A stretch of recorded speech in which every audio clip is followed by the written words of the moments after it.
반갑습니다. 너무나도 귀한 분들 앞에서 후원대기 앞에서 줄을 잡을 수도 없고 최소한 30년 이상씩 하셨던 우리 교정사역에 오셨던 분들 앞에서 저희가 교정사역에 대한 발표를 한다는 게 좀 부끄럽긴 하지만 그래도 그 많은 분들이 교정사역에 대해서 좀 알고 또 현 시대에도 얼마나 이게 소중한 것인지 알리고자 또 이렇게 주최 측에서 잘 마련해 주셔서 너무 감사합니다. 아까 영상에서 보신 것처럼 저희는 지저스 블러드 아미라는 예수 보혈의 군대라는 이름으로 2013년도부터 이 사역을 시작하였습니다.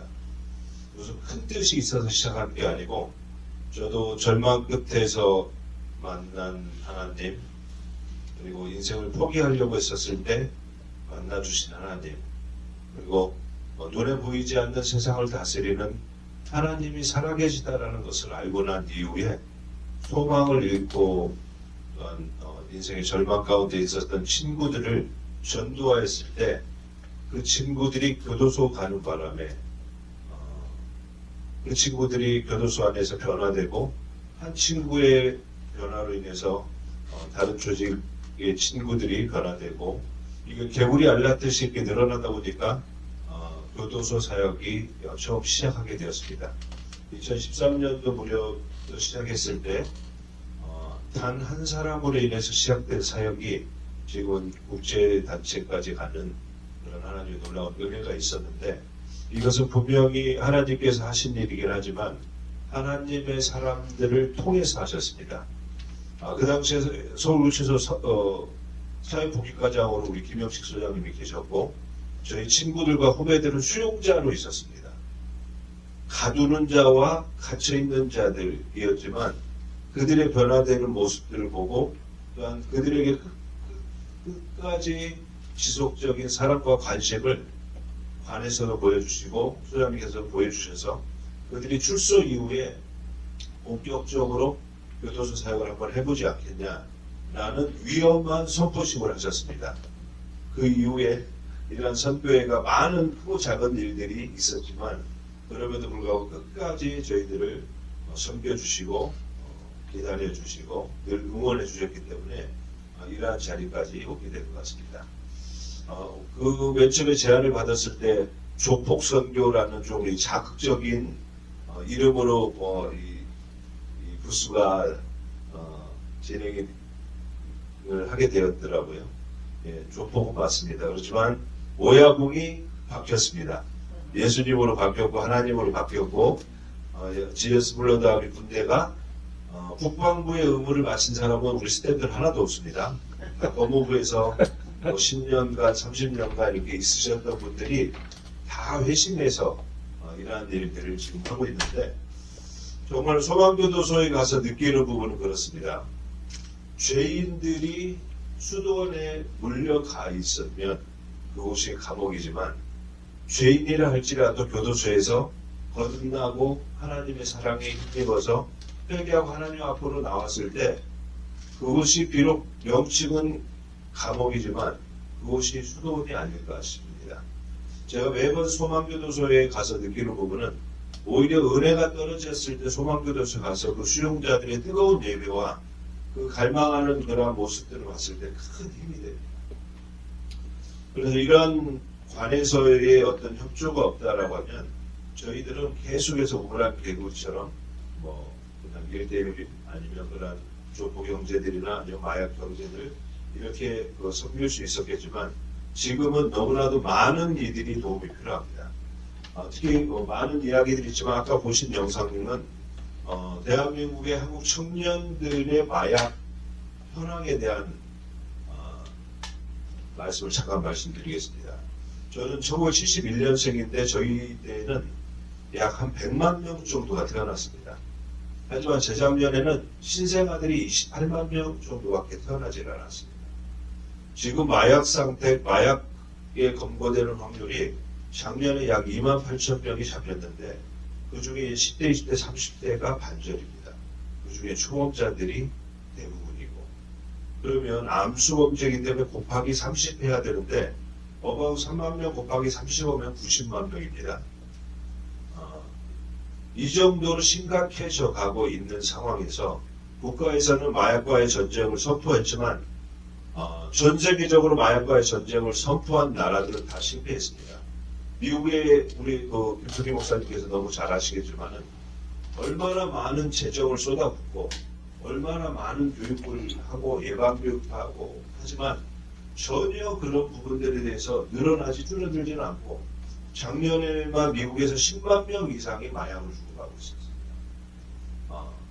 총칼이 무서운 것이 아니라 하얀 백색 가루와 주사기가 더 무서운 세상이 되어버렸습니다. 이게 먼 나라 이야기인 줄 알았습니다. 하지만 한국에서는 이미 작년에 10대 아이들이 검거된 수가 1,400명이 넘었습니다. 1,400명 곱하기 30 하면 3만 명 이상이 10대 아이들이 범죄가 벌어나고 있습니다.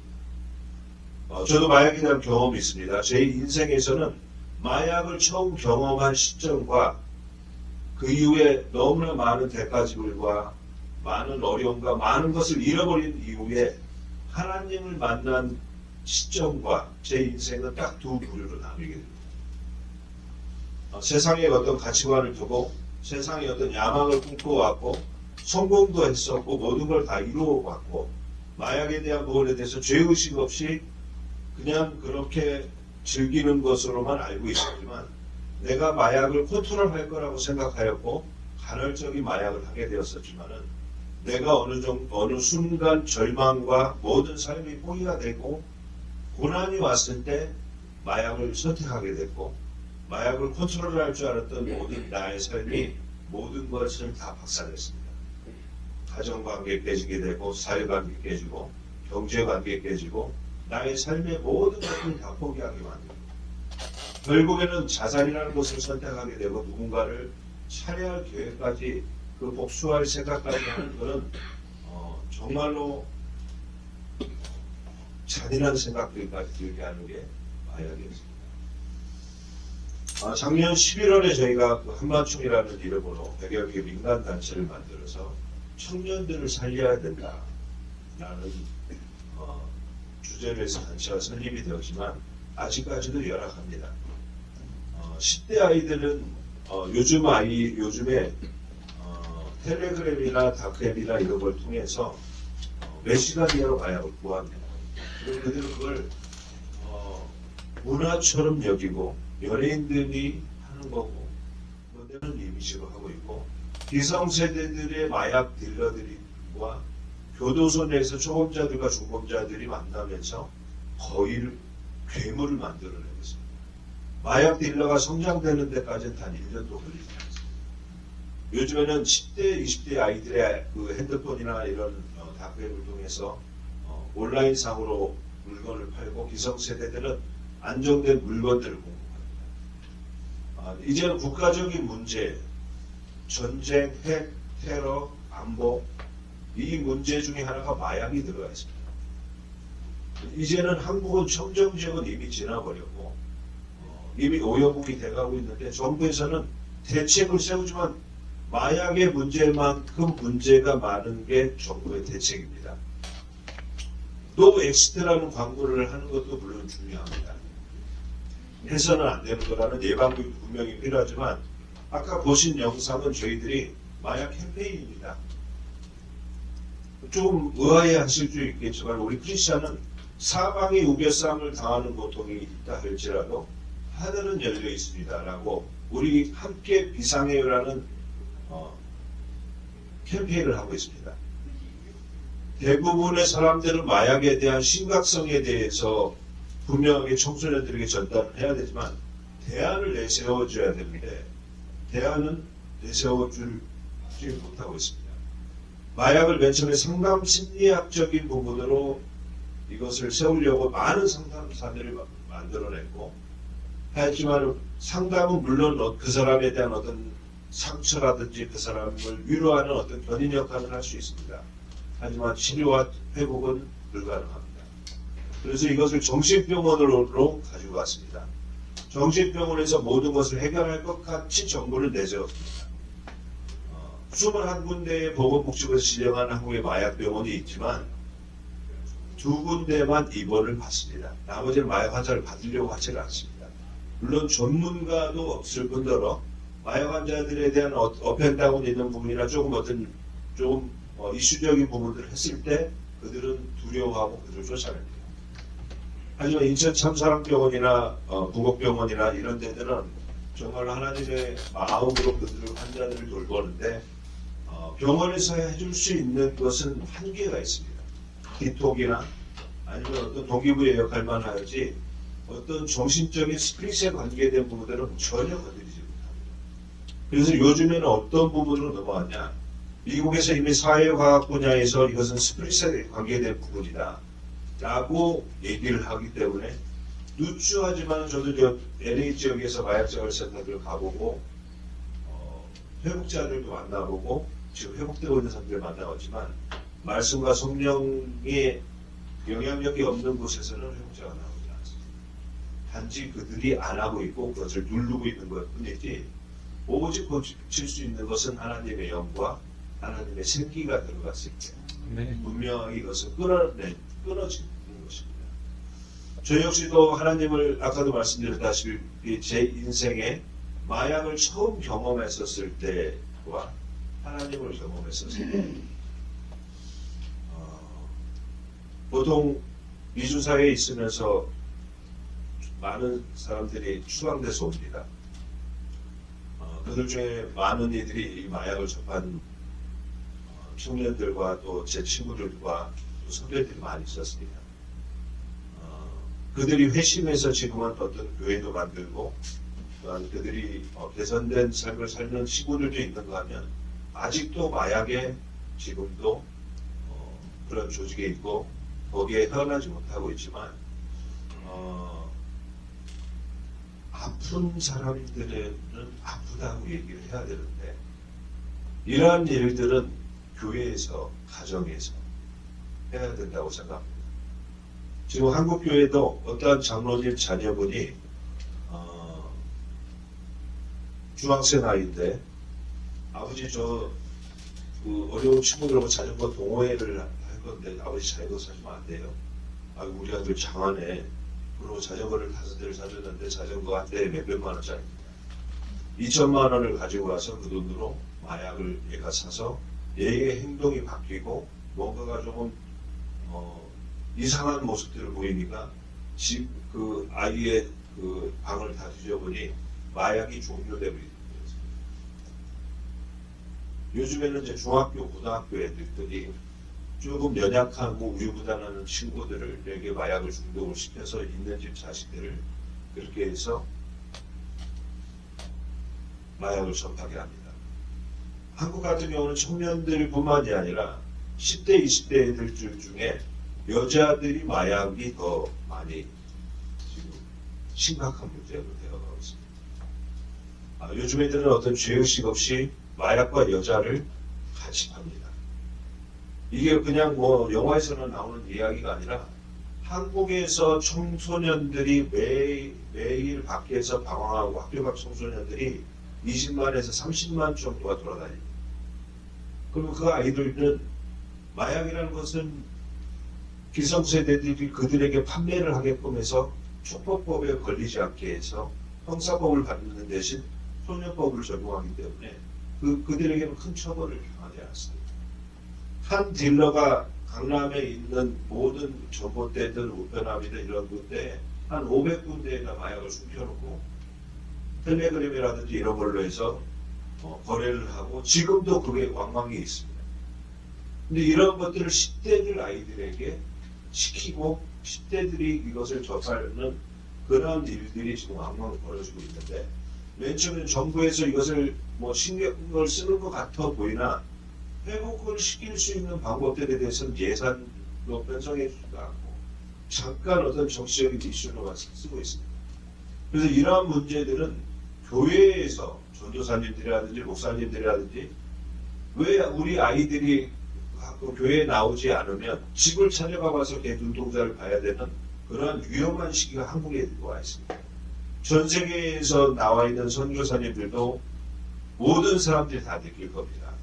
독일에서는 이미 마약 투여 센터가 생겼습니다. 마약 투약 센터. 너무나도 국가가 이제 통제할 수 없기 때문에 그곳에서 마약을 하고 가라고 안전하게 소독도 하고 주사기도 주면서 30분 내로 그곳에서 마약을 하게끔 하고 있는 게 현재 독일입니다. 네덜란드 전 세계적으로 마리화나법이든 마약법을 처음 풀어서 모든 전 세계에 있는 마약 사범들이 거기 가서 모든 걸 즐기고 뭘 이렇게 했지만 지금은 살인으로 무서워서 밤에 돌아다니지 못할 정도로 심각한 나라가 네덜란드가 됐습니다. 그 나라는 물론 마리화나라는 걸로 사뿐한 걸로 마약을 풀었지만 그런 가벼운 마약으로부터 시작하다 보니 드러그의 게이트가 된 겁니다. 미국에도 CBD법을 풀다 보니까 마켓에서 뭐 전자담배 음식 팔고 이렇긴 하지만 오리지널 중독자들은 그런 거 하지 않습니다. 그 미리수가 너무 약하기 때문에. 하지만 그게 드러그의 게이트로 가는 어떤 역할들을 하고 그보다 더 센 마약, 뭐 헤로인 아니면 메스암페타민, 또 뭐 LSD, 크랙 그리고 또 요즘에는 펜타닐이라는 그런 무서운 마약. 예전에 얀센이라는 제약회사에서 그것을 홀딩하고 특허권을 가지고 있을 때는 이게 그렇게 심각한 게 아니었고 암 환자들이라든지 이런 사람들에게나 처방돼야 될 패치 이런 부분들이 한국에서는 병원에서 지금 처방하고 있습니다. 얼마 전에 문제가 됐을 때 창원에 있는 고등학생들이 약 한 70명 정도가 검거됐습니다. 그 아이들은 펜타닐이라는 마약은 요즘에는 점점점 합성 마약들이 심각해졌는데 일반 마리화나 메스라든지 뭐 이런 것들은 어느 정도 지나면 디톡이 되고 단약을 할 수도 있는 부분이지만 펜타닐이라는 것은 몸이 고통스러워서 여러분 유튜브에서 보시면서 아시겠지만 필라델피아의 조비거리에 있는 그 사람네들이 처음부터 다 그렇게 된 사람들은 아니었습니다. 안 하면 뼈에서 뭔가 기어다니는 것 같고 살을 튀는 듯한 고통이 오기 때문에 그걸 하게 됩니다. 요즘에 식약청에서는 신종 마약들이 나오는데 도핑 검사라는 것을 1년 동안 많은 연구비를 주고 그걸 만들어내지만 테스트기를 만들어내고 검거를 하려고 하면은 마약 종류를 바꿔서 또 다른 신종 마약이 나오게 됩니다. 이러한 것들을 우리가 사회에서 어떻게 다룰 수 있습니까? 교회에서 이걸 해야 된다고 생각합니다. 그리고 많은 사람들은 마약에 대한 어떤 문제점만 바라보고 심각성을 두고 그들에 대한 편견과 선입견으로 인해서 그들을 대하지 않으려고 하지만 그들을 아픈 사람으로 보고 또한 그들 중에 회복된 사람들은 정말로 보물 같은 사람이고 영적인 세계들을 분명히 느끼는 사람입니다. 마약은 영의 세계를 분명히 경험하게 됩니다. 그리고 이 복음의 능력을 가지고 있는 우리 교회와 또한 영적 리더들이 그러한 사람들을 봤을 때 손놓고 기도할 때 거라사 광인을 예수님께서 돼지에게 귀신을 집어넣어서 추단했던 것처럼 그러한 능력이 있는 우리 교회가 그러한 형제들을 위해서 우리가 손놓고 기도하고 같이 사랑과 관심으로 그들을 회복자로 만들어냈을 때 그들은 수도 없는 많은 사람들을 이끌어낼 것입니다. 이번 선교대를 통해서 우리가 이런 교정사의 부스를 만들어주신 것에 대해서 너무 감사하지만 앞으로도 이러한 일들을 전 세계 교회 및 선교사님들 얼마 전에는 그 라오스 선교사님이 어느 교회로 택배를 보냈습니다. 라오스에 있는 불법체류자 출신 이런 사람들이 어려움을 겪고 있다고 해서 소포가 왔는데 마약에 600만 명이 먹을 수 있는 그런 펜타닐이 와버렸습니다. 교회에서도 알아야 되고 개인에서도 알아야 되고 내 자녀들이 마약을 했을 때 어떤 상태가 되는지 이걸 알아야 우리가 도와줄 수 있습니다. 우리가 결코 두려워하지 말아야 될 것은 문제와 어려움만 바라보면 우리가 가나안 땅에 갔었던 정탐꾼들 10명은 거인들을 보고 무서워서 우리는 거기 가면 다 죽습니다 라고 했지만 여호수아 갈렙처럼 담대하게 우리는 이거 이겨낼 수 있습니다라는 그런 자신감으로 그들을 대해야 될 것입니다.